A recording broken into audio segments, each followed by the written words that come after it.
I don't ever want to say that a case is over-discussed, but I feel like everybody knows about Madeleine Mccann, but it's my most requested one on TikTok. Let's review the case.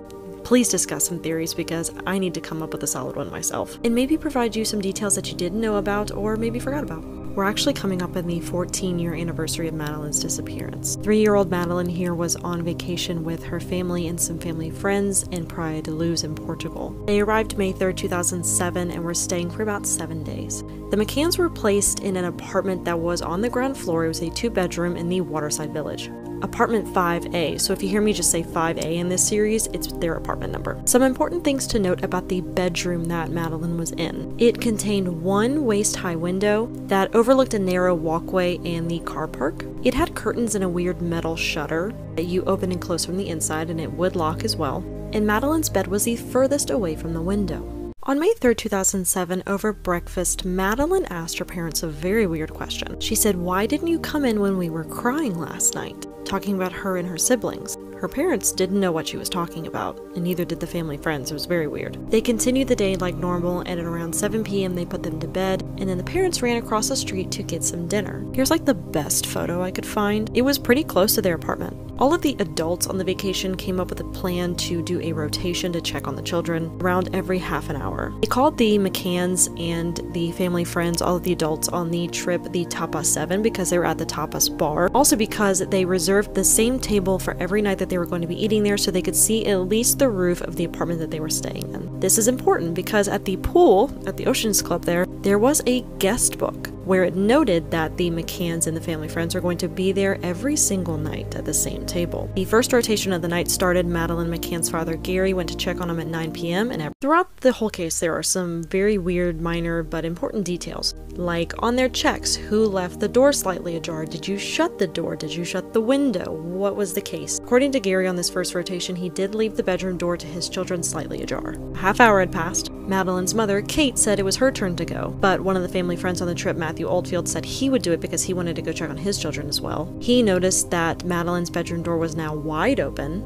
but he did not check inside to see if Madeleine or any of the kids were sleeping. He honestly was probably just checking on his own children. And then at 10 p.m., Kate went to go do her check by herself, and according to her, she went to go close the bedroom door. However, because of a sudden draft from the window now open, the door slammed. She entered the bedroom, saw that the window and now the shutter were wide open, and Madeleine was not in her bed. Her cuddle cat and pink blanket were left there. Kate ran back to the restaurant, screaming at the top of her lungs, "Madeleine's gone, they've taken her." Put a pin in that part. By 10:30 p.m., the resort had activated their missing children search protocol, which I guess if that's a protocol, that's a good thing, but why do they have that just at the ready? 60 guests and staff searched for Madeleine. According to people in the search party, you could hear Madeleine's name being shouted from one end of Praia de Luz to the other, which gives me goosebumps. Right from the get-go, though, police were really botching this investigation. Everybody was searching for Madeleine, however, not everybody was given a description of what Madeleine looked like. Also, police didn't enforce any roadblocks until the next morning, so who knows could have come and gone. And by this point, police hadn't requested any surveillance footage to see maybe if somebody could see her. Not everybody at the resort was questioned. And also to top it off, the crime scene was not secured. Around 20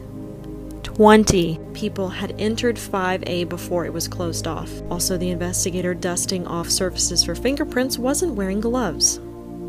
Okay, now here's the next problem the Mccanns were facing. They were not only dealing with police in their hometown in the United Kingdom, but they were also now dealing with Portugal police. And apparently the police were acting like two beta fish in a tank, like nobody was getting along. Portugal police have less authority than police in the UK do, and the whole process just really slowed things down. 12 days after her disappearance, though, they finally had a suspect, Robert Murat. He was a 34-year-old British and Portuguese property consultant and interpreter, and he only lived 150 yards away from 5A with his mother. He wanted to help investigators and be an interpreter in the case and said he had a daughter around Madeleine's age and just wanted to help. However, witnesses started saying, "Wait, I saw that guy near 5A that night." And according to his mother, he was with her all night, but don't all mothers say that? Shortly after this, being called a suspect, his home was searched. Everything was taken. Cars, phone, laptop. His pool was drained. They questioned his associates. They brought sniffer dogs, and they didn't find anything. There really was nothing linking this poor man to the crime other than him just living nearby. After being called a suspect though, this man was just tormented. Apparently a year after this, one of his associates had his car set on fire and somebody spray painted Fala next to it, which means speak.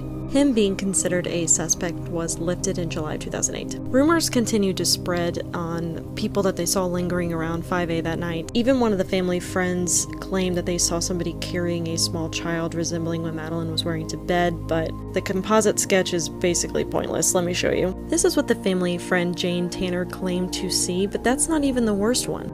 I promise you this is not a joke, but Portugal police actually released this composite sketch to the public. To start getting into some theories, eventually eyes turned to the Mccanns, wondering if they had something to do with it, considering a lot of the details. For example, Madeleine's younger siblings, the twins, they seem to sleep right through this quote-unquote abduction. There was an ongoing theory for a while that I wholeheartedly believe that because the parents wanted to have a nice night out, they actually gave all of their children sleeping medication. And the theory was that they accidentally gave Madeleine too much, accidentally killing her, and then Kate and Gary Mccann getting rid of her body. Also back to the beginning when I had mentioned what happened when Kate realized that Madeleine was missing, she ran back to the table saying they have taken her, almost setting up a scene already, claiming it was somebody else's fault. Also now let's bring all of our attention to these very hardworking pups. This is Eddie and Keela, who are going to help this investigation quite a bit. Eddie was the enhanced victim recovery dog, or also known as cadaver dog. Keela was our CSI dog. Both dogs alerted behind the sofa in 5A. Eddie alerted to the closet in the master bedroom. No alerts on the beach. Eddie alerted at Madeleine's cuddle cat. And Eddie also alerted at the McCann's box of clothes. It seems pretty important to make a note that the dogs alerted at the McCann's box of clothes. However, because Kate and Gary were physicians, they shook it off. I don't think physicians handle dead bodies that often, because that seemed to be their excuse, but I don't know anything about anything, I guess. Now here's a kicker that kind of solidifies the McCann's involvement. About 24 hours after Madeleine vanished, they rented a car. They took this car to police headquarters and lined it up with 10 other cars, including the family friends. Immediately, Eddie alerted to the driver's side door of the McCann's rental car, and Keela alerted to the trunk, also the keychain for the car key, and the glove compartment. They were able to collect hairs and DNA from the car, and they sent it to a forensics lab in Britain. Here's where they did some testing called LCN, or low copy number. It's controversial and not often used, kind of just used out of desperation, because it's very easy to contaminate, apparently. It did contain some of Madeleine's DNA components. The man who did this LCN DNA testing, John Lowe, said in an email that the result was too complex for a meaningful interpretation. Portuguese journalists got a hold of this email and absolutely blasted everywhere that the DNA was 100% Madeleine's, so eyes shifted on Kate again. Police then told Kate that if this was the case, if Madeleine died in 5A and her body was placed in the trunk of the car, they could make a deal and she would only serve 2 years in prison and the husband would be free. I think this is because Kate was technically seen with Madeleine last if this was the case. Lawyers involved her not to answer any of those questions and do not accept anything that they were offering. Slammed her with like 48 questions in an 11-hour interrogation. September 9th, 2007, the McCanns finally left Portugal and headed back home. At this point though, Portugal and the UK were both thinking that the McCanns were behind this. Chief Inspector here, Gonçalo Amaral, wrote up a 9-page report blaming the McCanns and Kate specifically for Madeleine's disappearance. He even wrote a book about it.